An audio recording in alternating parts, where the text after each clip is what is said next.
సినిమాలు రేపు మీరు చూస్తారు. మీరు అలాగే కాశర శ్యామ్ గారు ఎంతో బాగా రాశారు పాటని. అలాగే శ్రేయ ఘోషాల్ గారు, అలాగే బ్రిజేష్ షాండిలే గారు వాళ్ళ గొంతుల్ని అరువిచ్చారు, ఎంతో బ్రహ్మాండంగా పాడారు పాట. ఇలాంటివి ఇంకా చూస్తారు సినిమాలో రేపు. ఇక సినిమా ఎలా ఉంటుందంటే కొన్ని మనం చెప్పకూడదు, బయట పెట్టకూడదు. థియేటర్లో చూసినప్పుడే మీకు తెలుస్తుంది. ఎందుకంటే అఖండ ఒక మొదటి భాగాన్ని పెద్ద అందరినీ ఎంతో సంబరాశ్చర్యాలకి గురి చేసింది ఆ సినిమా. అటువంటిది ఈ సినిమా మీద మీ ఎక్స్పెక్టేషన్స్ ఎలా ఉంటాయి? అలాగే ఇప్పుడు ఈ దైనందిన కార్యకలాపాలతో సతమతమవుతూ సినిమాను కూడా ప్రేక్షకుడు ఒక నిత్యావసర వస్తువుగా ఎన్నుకున్నాడు. అప్పుడు ఎటువంటి సినిమా తీయాలి, ప్రేక్షకుల్ని ఎలా ఆకట్టుకోవాలి అన్నది సినిమాలో నిర్మాతలు వాళ్ళు ఆలోచించవలసిన విషయం. అటువంటిది రాము ఆచట్టు గోపి గారు, రామ ఆచట్టు గారు, గోపి ఆచట్టు గారు ఎంతో అద్భుతంగా, అంటే ఏ విషయంలోనూ వారు కాంప్రమైజ్ కాకుండా ఎంతో మంచి సినిమా తీశారు. వాళ్ళు అదృష్టవంతులు. ఎందుకంటే సినిమాలు పనిచేసిన ప్రతి వాళ్ళు అదృష్టవంతులు అంటాను నేను. అందరినీ ఆ భగవంతుడు ఎన్నుకున్నాడు. ఎవరు ఏమేమి ఎన్నో శాఖలు ఉంటాయి. ఆ శాఖలకి ఏ శాఖలకి ఎవరెవరు పనిచేయాలన్నది ఆ భగవంతుడే ఎన్నుకున్నాడు.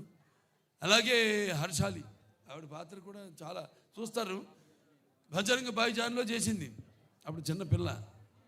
ఏది మనం డాకుమారలో చేసిందో పాప వేదాన్ని, అప్పుడు ఆ అమ్మాయినే దీంట్లో చూస్తారు. పాత్ర కూడా ఎంతో అద్భుతంగా, ప్రతి పాత్ర కూడా ఒక్కళ్ళని కాదు, అందరూ అద్భుతంగా వాళ్ళ పాత్రల్ని చేశారు. అలాగే ఈ సినిమా నేను కూడా ఎదురు చూస్తున్నా డిసెంబర్ 5 కోసం. ఇవాళ పొద్దునే హిందూపూర్ నుంచి వచ్చాను. 3 రోజులు హిందూపూర్లో పర్యటించి అక్కడ పనులను చూసుకుని ఇవాళ ఇక్కడికి రావడం జరిగింది. మళ్ళీ ఇక ఈ సినిమా మొదటి ఫంక్షన్ అక్కడ చేయడం. ఇది కేవలం తెలుగు సినిమా కాదు, ఇది మన భారతీయ అంటే సనాతన హైందవ ధర్మం అంటే దాని ఒక శక్తి, దాని యొక్క గౌరవం, అలాగే దాని యొక్క పరాక్రమం ఏంటో ఈ సినిమాలో చూస్తారు మీరు. అంటే మన సనాతన హైందవ ధర్మం అన్నది మన జాతి మూలాలు. మన జాతి ఏం నేర్పిస్తుంది? సత్యం కోసం పోరాడండి, ధర్మంగా జీవితాన్ని గడపండి, అలాగే అన్యాయం ముందు తల వంచవద్దు అని చెప్తుంది మన సనాతన హైందవ ధర్మం. సో అలాగా ఈ సినిమాలో ఎలా దాన్ని ఎలా ముందుకు తీసుకెళ్ళాం సినిమాని రేపు చూస్తాను మీరు. ఇది కేవలం నేను చెప్పినట్టు ఒక తెలుగు సినిమా మాత్రమే కాదు. ఇప్పుడు రేపు మళ్ళీ కర్ణాటకకి వెళ్తున్నాం. అక్కడ చింతామణిలో మళ్ళీ కన్నడ సినిమా ఫంక్షన్కి అటెండ్ అవుతున్నాం. అక్కడి నుంచి మళ్ళీ చెన్నై వెళ్తున్నాం. ఇలా ఈ సినిమాని అంటే ఇటువంటి మంచి సినిమా మనకు తెలుసు, మంచి సినిమా ఇదేంటో అనేది. వాళ్ళు మన దెబ్బకే దెబ్బ తిరిగిపోయింది వాళ్ళకి.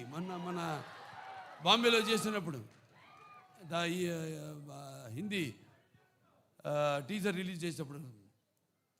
సో ఈ సినిమాని అఖండ టైటిల్ సాంగ్, అలాగే అందరికీ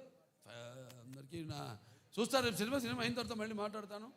సో ఈ సినిమాని ఇక్కడ డిస్ట్రిబ్యూట్ చేస్తున్న సతీష్ గారు డైలాగ్ చూస్తారు కదా, అంతే ఈ సినిమా.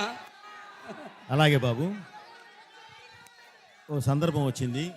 అదే మీరు లెజెండ్ గురించి మాట్లాడారు. మన లెజెండ్కి ప్రొడ్యూసర్సు వీరే బాబు, వీరే. అలాగే బ్రదర్ ఒక ఇన్సిడెంట్ చెప్పాలి, అది చెప్తాను బాబు. ఇక్కడ వైజాగ్లోనే మన వైజాగ్లోనే ఆర్కే బీచ్లో ఒక విల్సన్ అనే ఒక నల్లటి హార్స్ తీసుకుని వచ్చాం. అది చెన్నై నుంచి వచ్చింది, మోస్ట్ పవర్ఫుల్ హార్స్. దానిలో ఆర్కే బీచ్ ఒడ్డున మనం ఒక కాఫీ డే వేసి, బాబు ఇప్పుడు మనకు సంబంధించిన విలన్ వాడు అలా వెళుతున్నాడు, అసలు ఎలా వెళ్ళాలంటే AK-47 గుద్దితే వాడు కింద పడాలి అన్నాను. అని అంటే సరే వెళ్దామండి, ఎలా వెళ్దాం అన్నాడు. ఎలా వెళ్దామంటే లేదు బాబు ఇదిగో హార్స్, ఇది ఎక్కి వెళ్తుంటే ధన్మని ఆడపిల్లలు అడ్డం వస్తే తప్పించి కాఫీ డే నుంచి వెళ్ళిపోతారు, గ్లాస్ బ్రేక్ చేసుకొని వెళ్తారు అన్నాం. అప్పటికే ఒరిజినల్ గ్లాస్ ఫిట్ చేసి ఉంది, వెళ్తారు అన్నాను. వెళ్ళిపోదాం అన్నారు. వెళదాం సరే బాబు, ఒక నిమిషం అది షుగర్ గ్లాస్ పెట్టి అవసరం లేదండి గుద్దేద్దామా బాబు ఒక నిమిషం ఆగు, సరే గుద్దుదామని చెప్పి వెళ్ళి ఏదో చిన్న నీకు కావాల్సిన సెక్యూరిటీకి కావాల్సిన ఏ కావాలో అవి తీసుకొని వదిలితే హార్స్ 110 కిలోమీటర్ స్పీడ్తో వెళ్ళి కొడితే 40,000 మంది 5 నిమిషాలు క్లాప్స్ కొడుతూనే ఉన్నారు. సో ఆ రోజు అది ఏమనాలి, సినిమా కోసం తపన, అది మూర్ఖత్వం కాదు, సినిమా కోసం తపన, రియల్గా చేస్తేనే వస్తుంది అనే ఒక ఇది. బోయపాటి కూడా ఉన్నాడు, దానికి కావాల్సిన క్యార కూడా తీసుకుంటాడు అని ఆయనకుండే నమ్మకం. వీటన్నిటితోనే ఆ రోజు షార్ట్ చేసాం. ఈరోజు బాబు మీరు లెజెండ్ అని ఎత్తితే అది చెప్పబుద్ధి అయింది. అది 110 కిలోమీటర్ స్పీడ్తో వెళ్ళి గుద్దేసి బయటికి వెళ్ళిపోయింది. 40,000 మంది 5 నిమిషాలు కొడుతూనే ఉన్నారు claps. Okay, I felt very happy బాబు. అలాంటి మూమెంట్స్ మనకి చాలా ఉన్నాయి. ఈ సినిమాలో అయితే అసలు లెక్కే లేవు. రేపు మీరు చూస్తారు, చూసిన తర్వాత చెప్తారు. వస్తుంది బ్రదర్.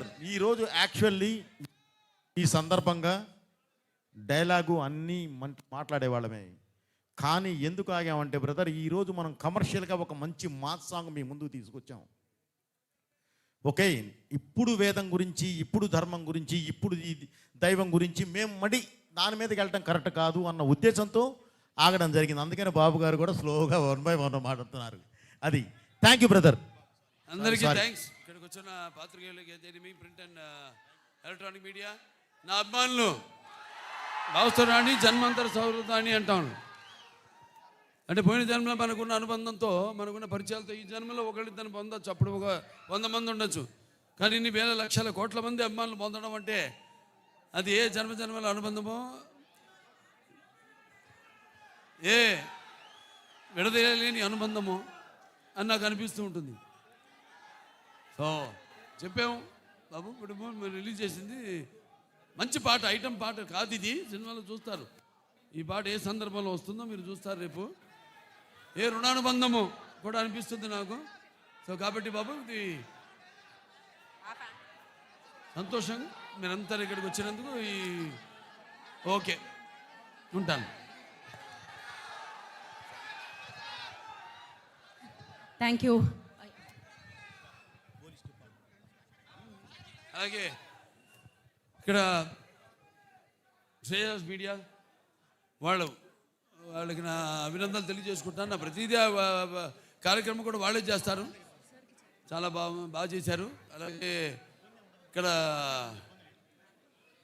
పోలీస్ డిపార్ట్మెంట్ వాళ్ళకు కూడా నా మొత్తం అంత టీం తరఫున మా కృతజ్ఞతలు తెలియజేసుకుంటున్నాను. అలాగే ప్రెస్ వారికి కూడా నా కృతజ్ఞతలు తెలియజేసుకుంటున్నాను. So thank you Balayyababu. మేమందరం ఈగర్లీ వెయిట్ చేస్తున్నాం December 5th కోసం. అండ్ అలాగే విశాఖపట్నంలో మీ అభిమానులు ఒక చిన్న మాలతో మిమ్మల్ని వెల్కమ్ చేయబోతున్నారు. అండ్ ఐ రిక్వెస్ట్ పైడి రాజు యాదవ్ గారు, నేను పిలిచిన పేర్ల వరకే రావాలి.